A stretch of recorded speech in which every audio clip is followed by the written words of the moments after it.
إن الحمد لله نحمده ونستعينه ونستغفره ونعوذ بالله من شرور أنفسنا ومن سيئات أعمالنا من يهده الله فلا مضل له ومن يضلل فلا هادي له أشهد أن لا إله إلا الله وحده لا شريك له وأشهد أن محمدا عبده ورسوله وبعد. Kita lanjutkan Syarhus Sunnah Al-Imam Al-Barbahari. Terakhir beliau mengatakan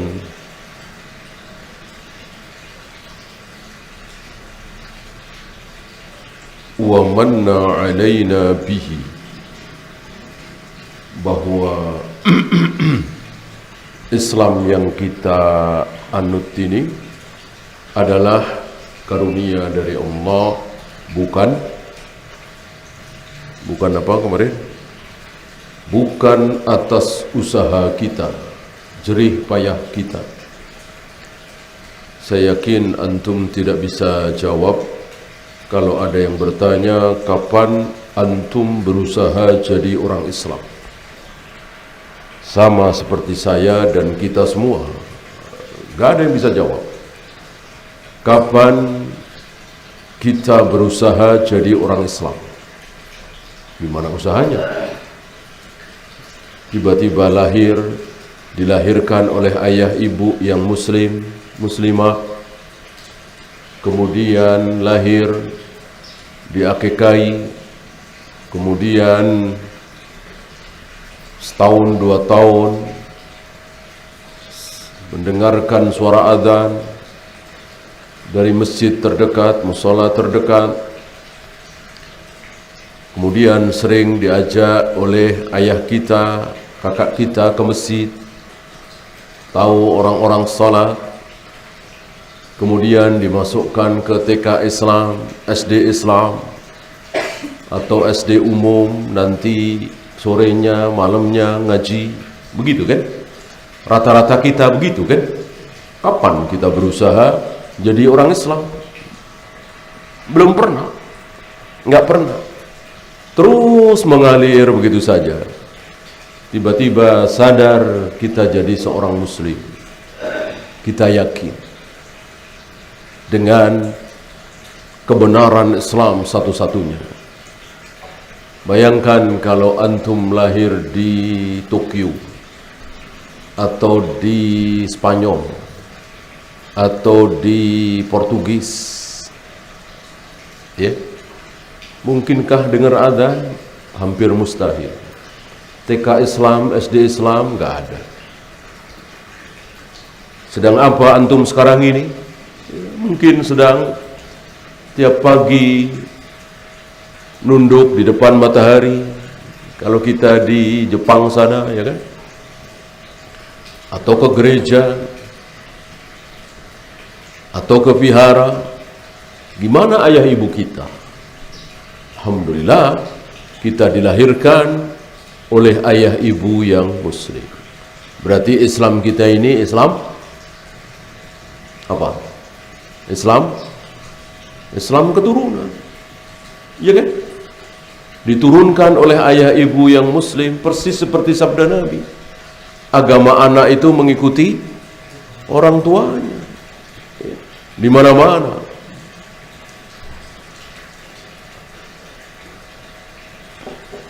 Orang tuanya muslim, anaknya ikut muslim. Buddha ikut Buddha, Hindu ikut Hindu. Alhamdulillah, kita dilahirkan oleh orang tua yang muslim, Islam keturunan. Alhamdulillah. Banyak yang mencaci maki, menjelek-jelekkan, Allah Islam keturunan. Islam keturunan nikmat daripada kafir keturunan. Ayo, kafir keturunan, inna lillahi wa inna ilaihi raji'un. Memang kafir Islam itu karena keturunan, ya kan? Bagaimana kita tidak bersyukur? Ya? Bagaimana kita tidak bahagia Bagaimana kita tidak memuji-muji Allah?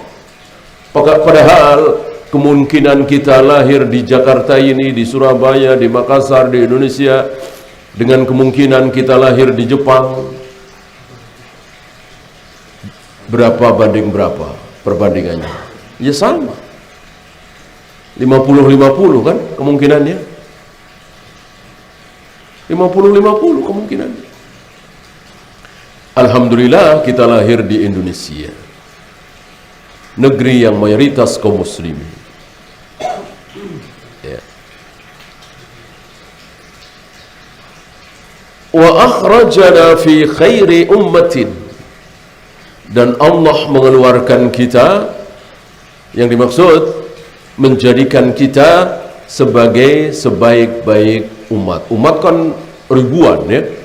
Umatnya Nabi Musa, umatnya Nabi Isa, umatnya Nabi Ibrahim, umatnya Nabi Yahya, umatnya Nabi Zakaria, umatnya Nabi Muhammad SAW. Yang terbaik umat siapa? Umat Muhammad SAW. Ya, karena nabinya juga nabi terbaik, nabi termulia Muhammad Rasulullah SAW. Haram surga dimasuki oleh siapapun sebelum beliau masuk ke surga itu, karena beliaulah yang membuka gerbang surga. Sebelum gerbang itu dibuka oleh beliau, tidak ada satupun yang bisa masuk surga.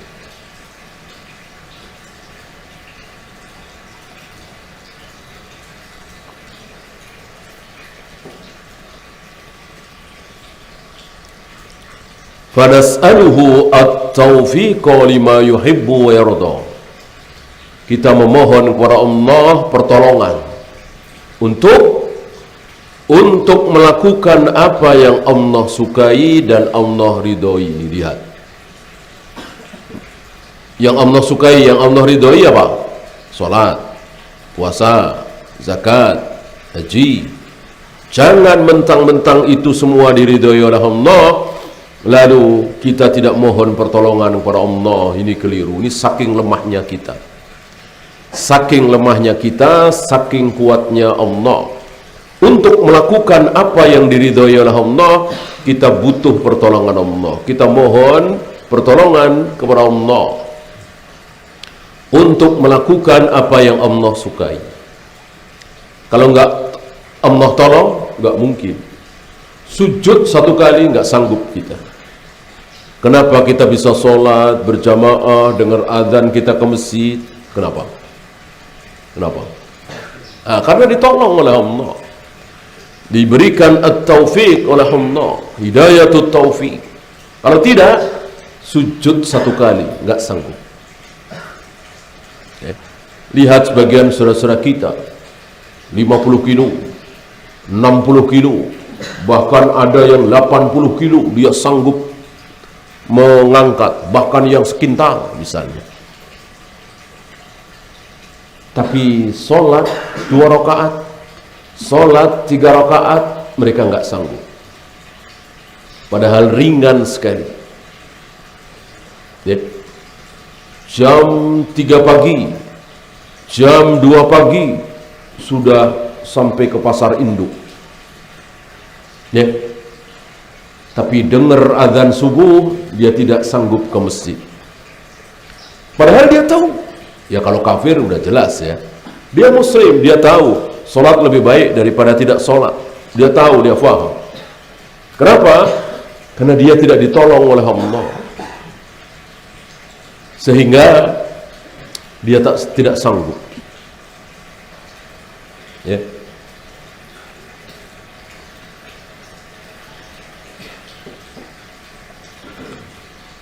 Wal hifdhu mimma yaqrahu wa yasad,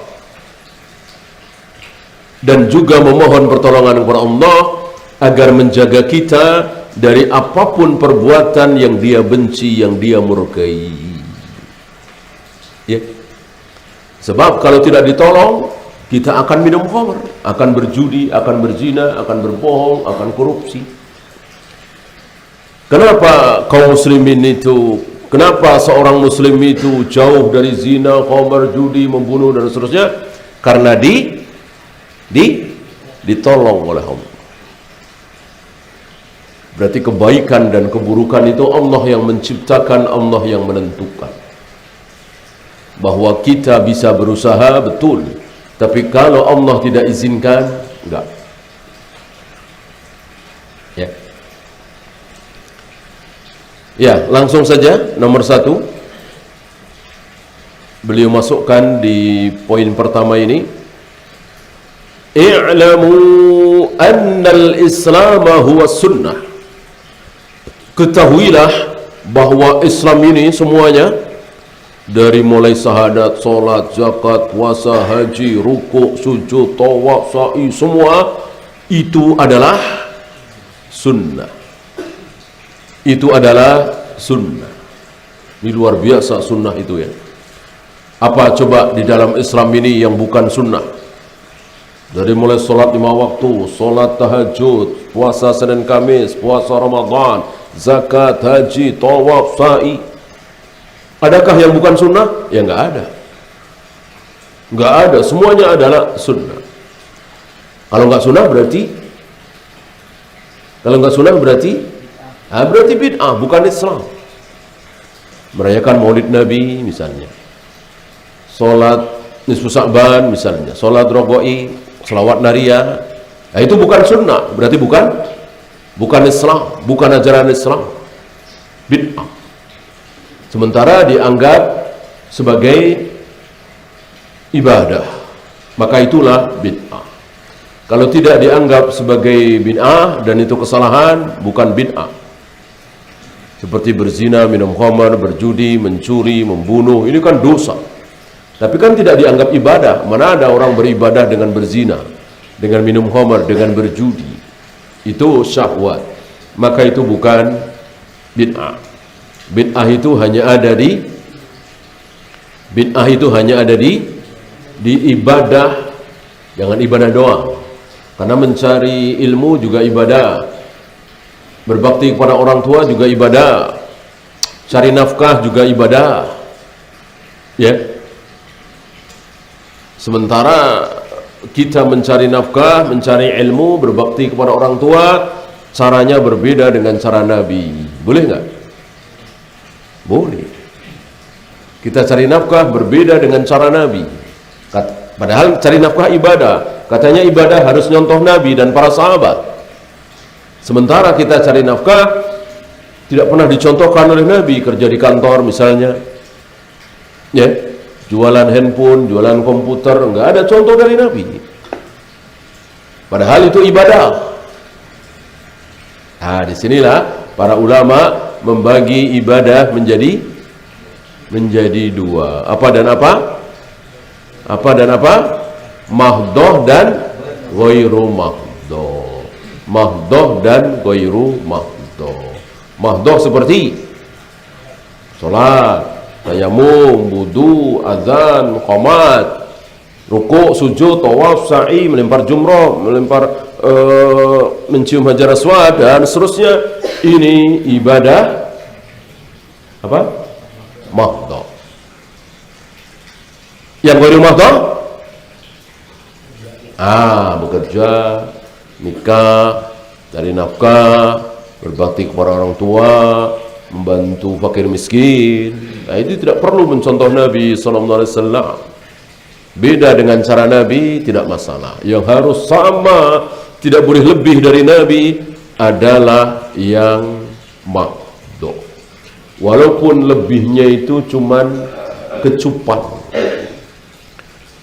Nabi mencium hajar aswad tanpa kecupan. Kok kita mencium dengan kecupan? Itu lebih kan? Bid'ah. Kecupannya yang bid'ah. Yeah. Nabi selesai baca Al-Quran, sudah. Tidak ditutup dengan kalimat apapun. Nah, kita nutup dengan Sadaqallahul Adzim. Bid'ah. Karena tidak ada contoh dari Nabi SAW dan para sahabat.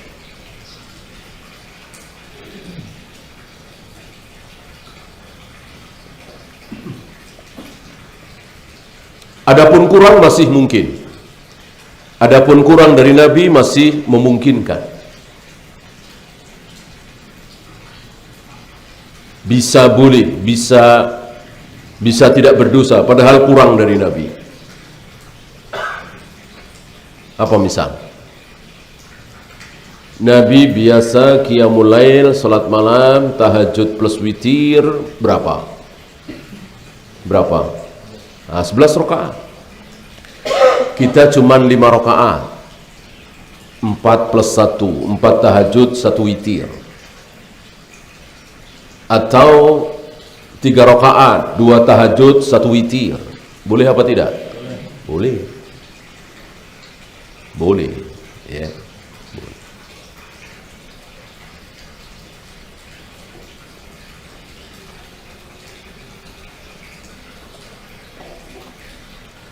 Oh, bolehnya karena sunat? Enggak. Bukan karena itu ibadah yang tidak wajib. Walaupun tidak wajib, tapi kalau nggak boleh kurang, nggak boleh. Ya, seperti sholat tahiyatul masjid kan tidak wajib. Berarti boleh kurang 1 rakaat misalnya, kan nggak boleh. Ya. Ada yang boleh kurang, ada yang tidak boleh. Adapun lebih, nggak mungkin. Oh, boleh nih lebih dari Nabi, nggak boleh. Ya. Lebih dari Nabi pasti salah, pasti berdosa.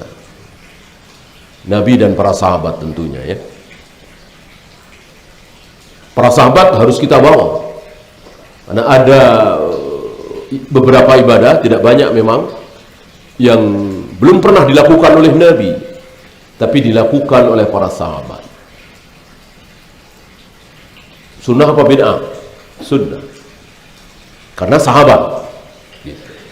Adapun setelah sahabat tidak ada. Sulit mencari contohnya, mungkin tidak ada, insya Allah tidak ada.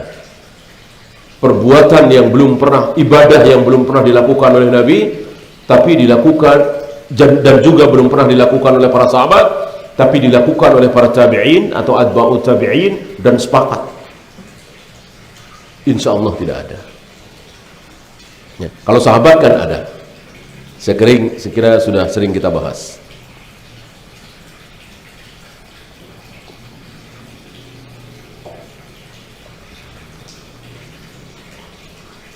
Wasunnatu hiyal Islam. Sebaliknya sunnah itu Islam. Islam adalah sunnah, sunnah adalah Islam. Ya. Tentu sunnah yang dimaksud di sini adalah sunnah dalam arti yang sebenarnya, yang luas. Masuk di negeri kita ini menjadi sempit. Mungkin kalau antum masih ingat pelajaran agama di SMP, SMA, ya kan? Ada wajib, ada haram, ada makruh, ada mubah, ada sunnah. Wajib apa antum tahu, haram apa antum tahu, mubah apa antum tahu. Sunat dikerjakan berpahala, tidak dikerjakan tidak berdosa. Apa misalnya? Salat duha, puasa Senin Kamis, salat tahajud, dan seterusnya. Dipersempit. Bahwa ada hukum seperti itu, betul. Tapi di zaman Nabi, para sahabat lebih masyhur dengan istilah mandu, mustahab, begitu ya. Adapun sunnah dalam arti akidah, dalam arti manhaj, ini yang sedang dibahas oleh beliau. Apapun yang ada di Islam itulah sunnah. Ini arti yang sebenarnya secara manhaj. Ya. Dan ada juga nanti secara akidah.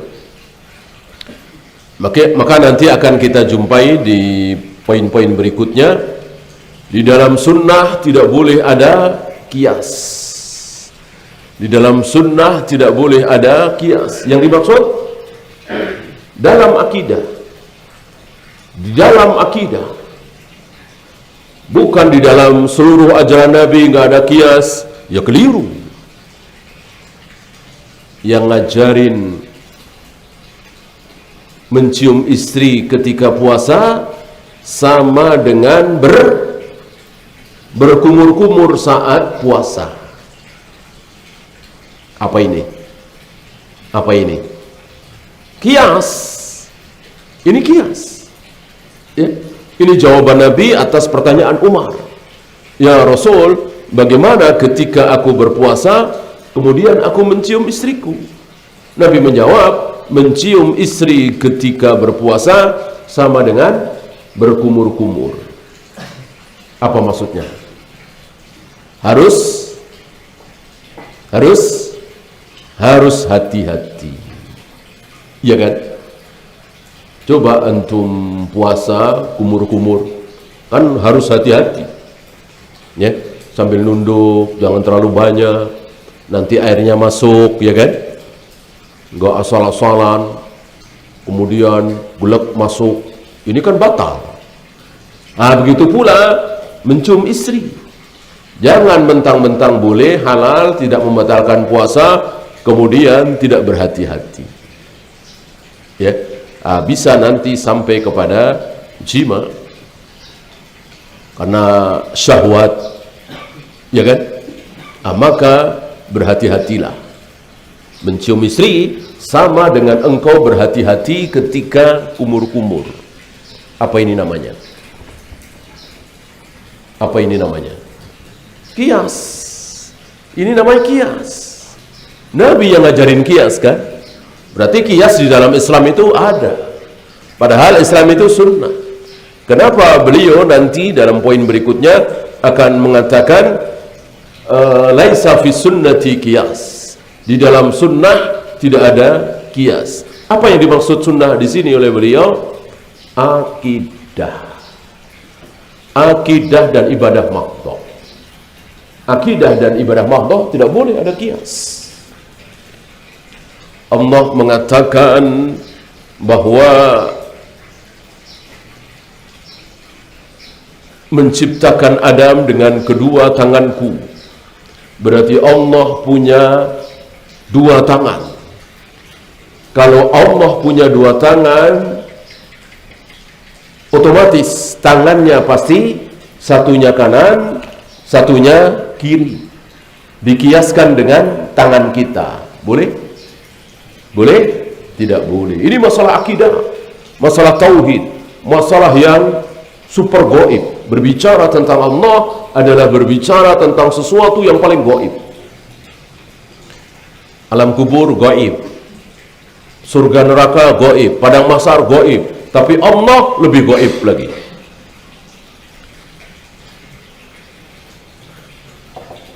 Yang paling tidak bisa dijangkau oleh akal.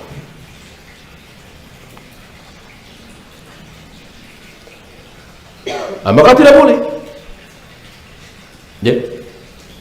Kalau Allah turun ke langit dunia setiap sepertiga malam, berarti setiap sepertiga malam tersebut arsy Allah kosong. Nah, ini kias.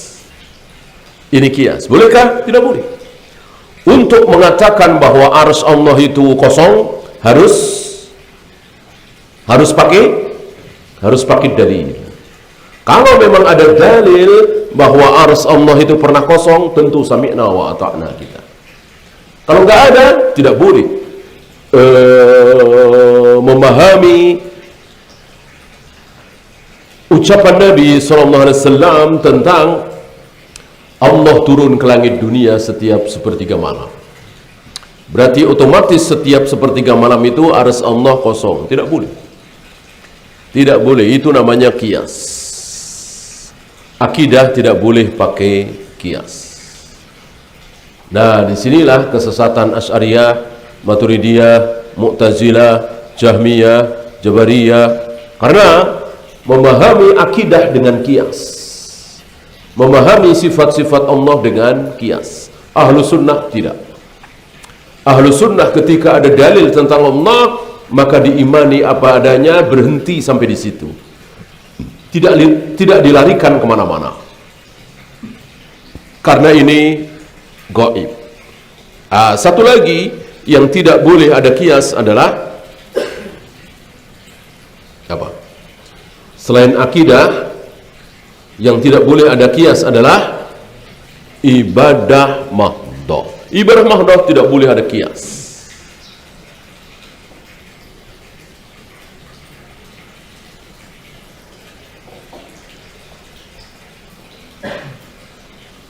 Rasulullah mengajarkan solat qobliyah duhur. Sekarang hari Jumat, tidak ada solat duhur, adanya solat Jumat. Maka ketika duhur ada qobliyahnya, otomatis Jumat juga harus ada qobliyahnya. Apa ini namanya? Kias. Bolehkah? Tidak boleh. Solat ibadah mahdhah. Tidak boleh dengan kaidah kias, harus dengan dalil. Adakah dalil dari Nabi, setidaknya para sahabat, mereka sholat qobliyah Jumat? Kalau tidak ada, stop. Tidak boleh berdalil dengan qobliyah duhur. Itu kias namanya. Sedangkan sholat ibadah, puasa ibadah, melempar jumrah ibadah, tawaf sa'i ibadah mahdhah, tidak boleh pakai kaidah kias. Kaidah kias untuk yang di luar akidah, di luar ibadah mahdhah. Kenapa ekstasi itu haram, narkoba itu haram, morfin, heroin itu haram, padahal tidak ada di zaman Nabi. Di zaman Nabi tidak ada. Kenapa berani mengharamkan? Nabi tidak pernah mengharamkan morfin, heroin, narkoba, ekstasi, sabu-sabu, ya. Dijawab dengan kias. Ini kan bukan ibadah mahdhah dan bukan masalah akidah. Maka ini boleh pakai kias, harus dikiaskan dengan khamr di zaman Nabi. Sama-sama memabukkan. Ya. Dan begitu seterusnya.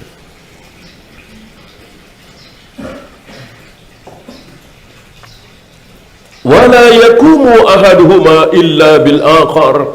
Tidak tegak salah satunya kecuali dengan yang lain. Artinya nggak mungkin ada sunnah kalau nggak ada Islam, nggak mungkin ada Islam kalau nggak ada sunnah. Sunnah Islam itu sudah sama persis. Ya, sunnah dalam arti manhaj, sekali lagi, bukan dalam arti sempit seperti sunnah istilah usul fikih di negeri kita. Ya.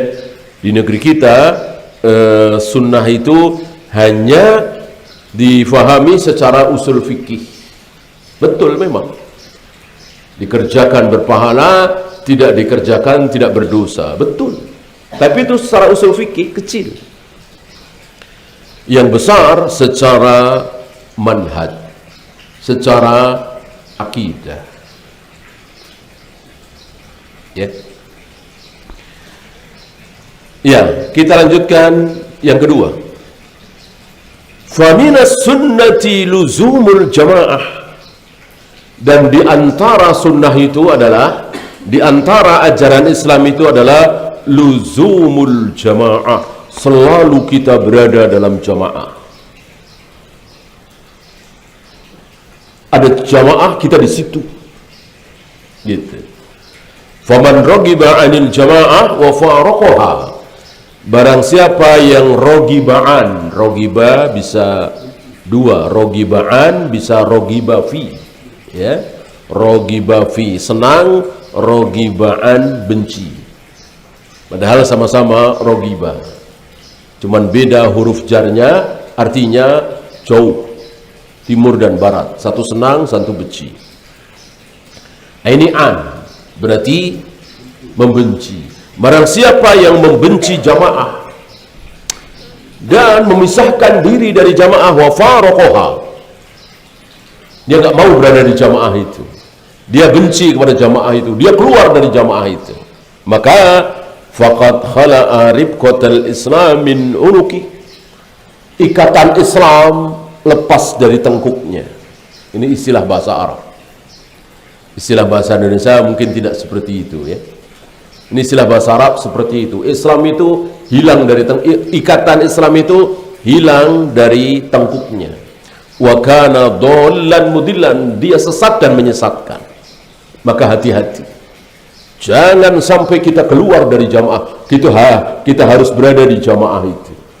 Sejengkal saja terancam sesat kita, bahkan bisa kafir. Ya. Maka antum harus kenali jamaah ini. Jangan sampai antum tidak kenal, kemudian antum tidak bisa membedakan. Kan Islam bukan cuma satu, kita harus akui. Ya, ada orang yang membohongi diri, atau mungkin pura-pura tidak tahu, atau mungkin untuk menghibur diri. Islam itu ya satu, ya pokoknya Islam lah. Ya. Saya kira ini membohongi diri dia. Kata siapa Islam satu? Ya, nggak usah dengar sabda Nabi dulu, melihat keadaan yang ada di negeri kita ini. Kalau dia tahu, orang awam pun akan mengatakan Islam tidak satu. Sebagaimana Nasoro juga tidak satu. Mungkin Buddha, Hindu juga tidak satu, pecah. Namanya keyakinan, mudah pecah.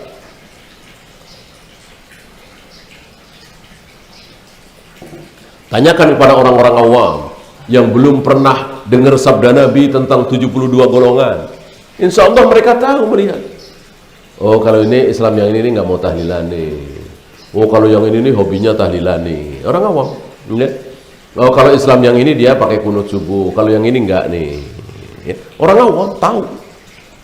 Kalau yang ini Islamnya suka demo-demo nih, bareng sama Habib-Habib nih. Ya. Kalau yang ini enggak nih. Kalau yang ini mau masuk partai, yang ini enggak. Itu orang awam tahu. Sabda Nabi jelas, "Sataftariqu ummati ala salasat wa sab'ina firqatan." Bahwa umatku kelak akan pecah menjadi 73. Sabda Nabi alaihi salatu wassalam, enggak mungkin batal. Kalau Islam itu cuma satu, bersatu, satu macam, ya batal sabda Nabi. Omong kosong ucapan beliau kalau begitu. Ya, bahwa di zaman beliau baru ada satu, betul. Beliau wafat, kaum muslimin dipimpin oleh Abu Bakar, masih satu. Islam masih satu. Abu Bakar wafat, kaum muslimin dipimpin Umar 10 tahun kira-kira, masih satu. Seluruh kaum muslimin adalah saya nggak tahu. Seluruh kaum muslimin di zaman Rasul, di zaman Abu Bakar, di zaman Umar adalah salafi, salaf, ahlu sunnah. Ya, ahlu sunnah, bukan Wahabi ya. Wahabi nggak ada. Ya. Kata-kata Wahabi itu, siapa itu Wahabi? Salaf, salafi. Bahkan yang mengaku sebagai salafi terbaik siapa?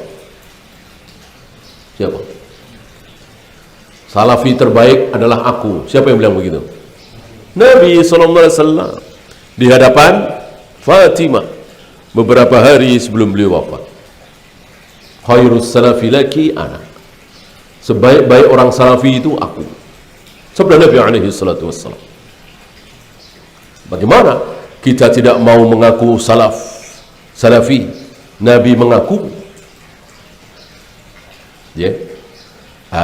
Cuman salafi ini bukan satu-satunya nama. Setidaknya masih ada 4 nama lagi. Apa? Al-Firqatun Najiyah, At-Ta'ifatul Mansurah, Ahlus Sunnah wal Jamaah. Salafi itu sendiri, As-Salaf atau Al-Ghuraba. Nama-nama itu keluar dari lisan Nabi dan para sahabat. Adapun Ahlus Sunnah wal Jamaah bukan Nabi yang memasyurkan, tapi para sahabat. Ibnu Abbas, ketika muncul fitnah, ketika muncul firqah pertama kali, yaitu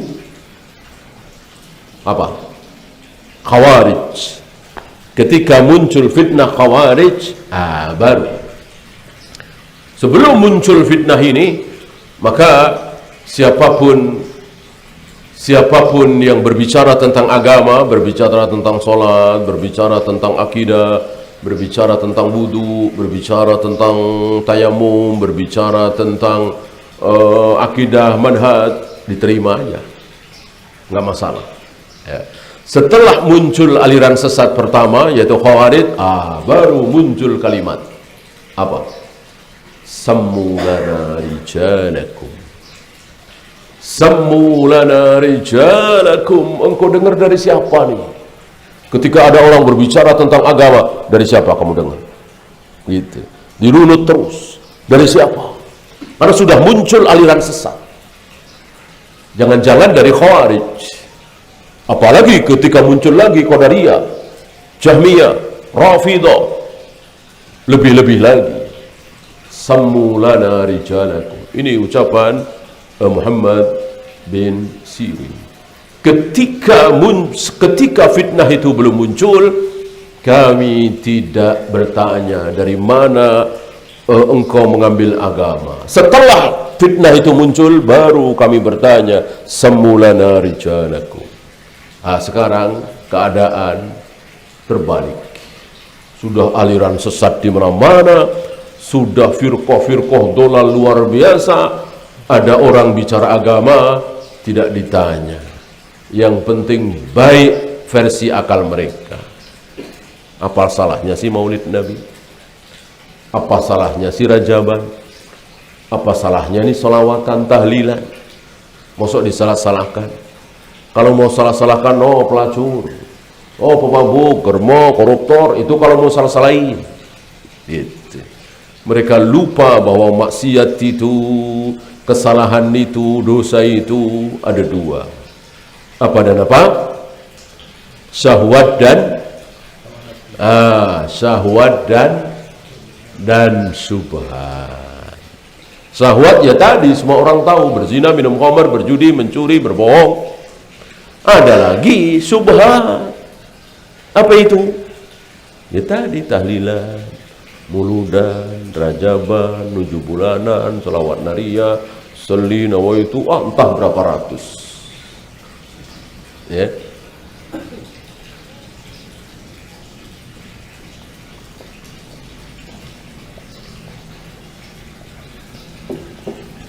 Nah, kembali ke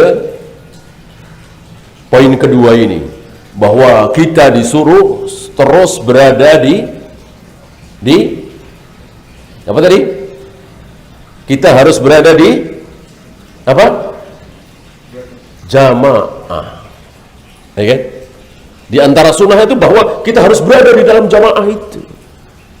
Nah, timbul pertanyaan, jamaahnya siapa? Kan gitu. Ya. Jamaahnya siapa? Kan jamaah banyak. Jamaah luar biasa hari ini. Nggak usah dikasih tahu, antum tahu. Ada hari ini ada Ikhwanul Muslimin mendunia. Ada Jama'atut Tabligh mendunia. Ada Hizbut Tahrir mendunia. Semua atas nama Islam. Semua atas nama kebenaran. Semua merasa kullu hizbin bima ladaihim farihun. Itu yang mendunia. Ada yang cuma di satu negara, Indonesia saja misalnya, antum tahu. Ada Muhammadiyah, ada Persis, ada NU, ada macam-macam, PUI. Ya, ada LDII, ada NII, banyak sekali. Nah, kita ikut yang mana nih? Kata beliau kan kita harus berada di jamaah. Jamaah kan satu kumpulan kan? Yang mana nih? Jamaah siapa nih?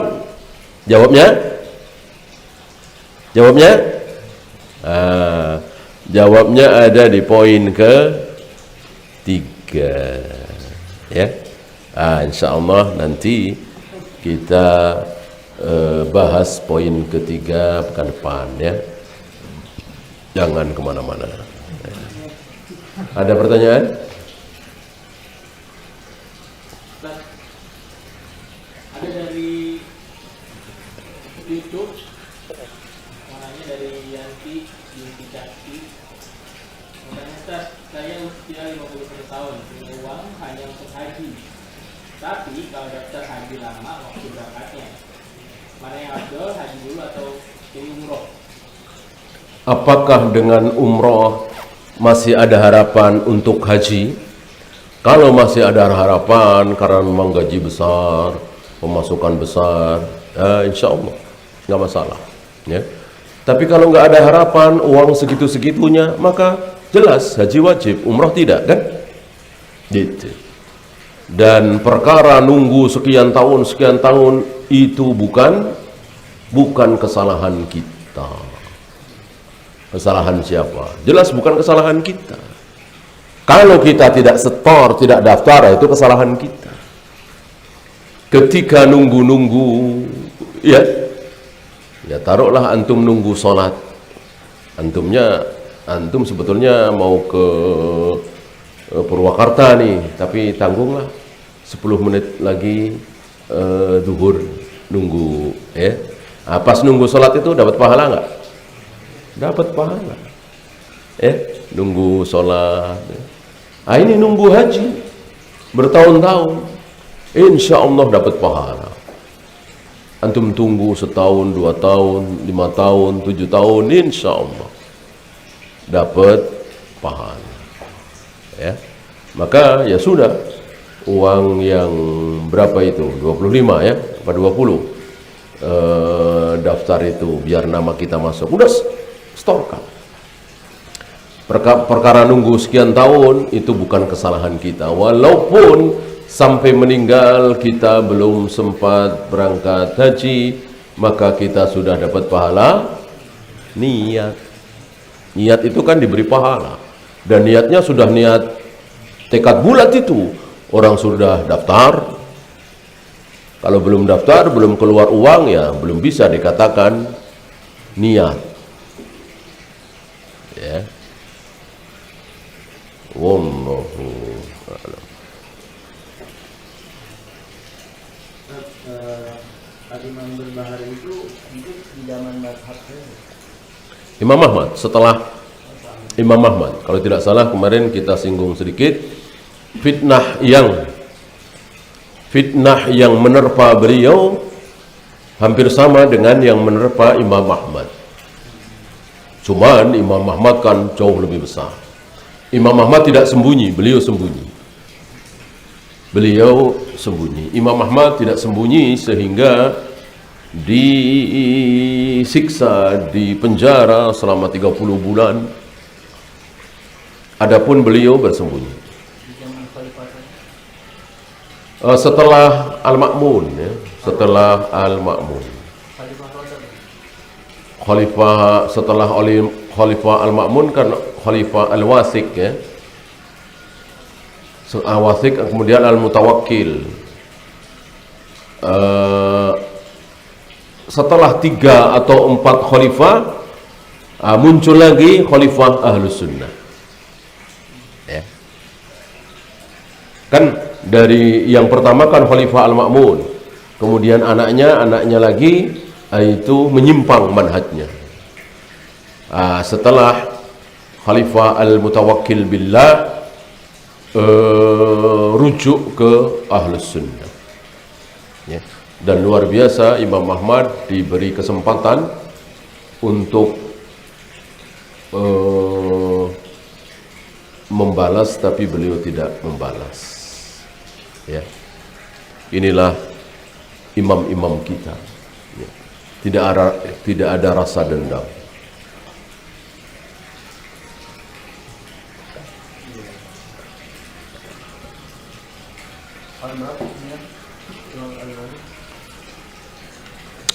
umur berapa tahun?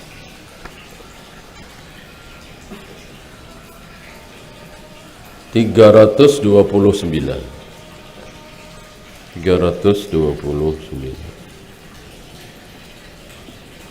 Hijrah, ya. Wallahu a'lam.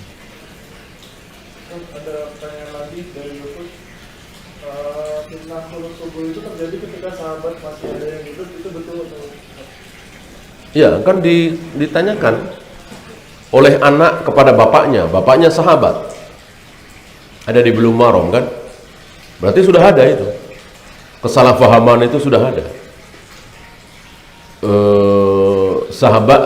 ayahnya mengatakan ai bunayya muhdas, ai bunayya bid'ah.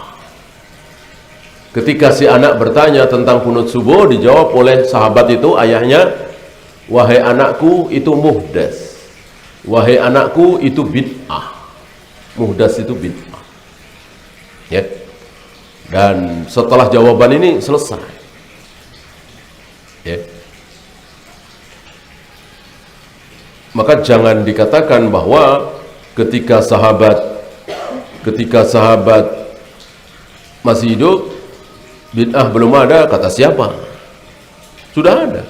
Lah Khawarij kan, Ali bin Abi Thalib, Khawarij bid'ahnya kayak apa, ya? Yang belum ada bid'ah itu ketika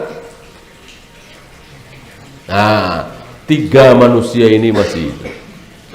Rasulullah, kemudian Abu Bakar, kemudian Umar. Ketika tiga manusia ini masih hidup, belum ada bid'ah. Bukan ketika masih ada sahabat satu saja, belum ada bid'ah. Ini salah.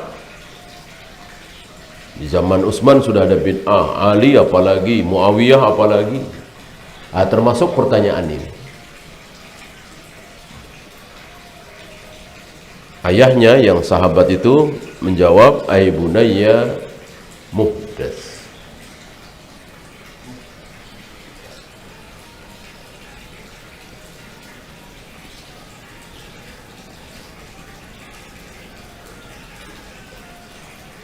Ada lagi? Silakan.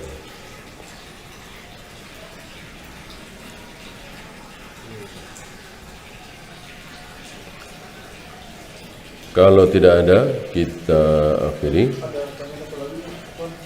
Kalau di masjid kita imamnya sholat subuh, apakah kita wajib mengikutinya?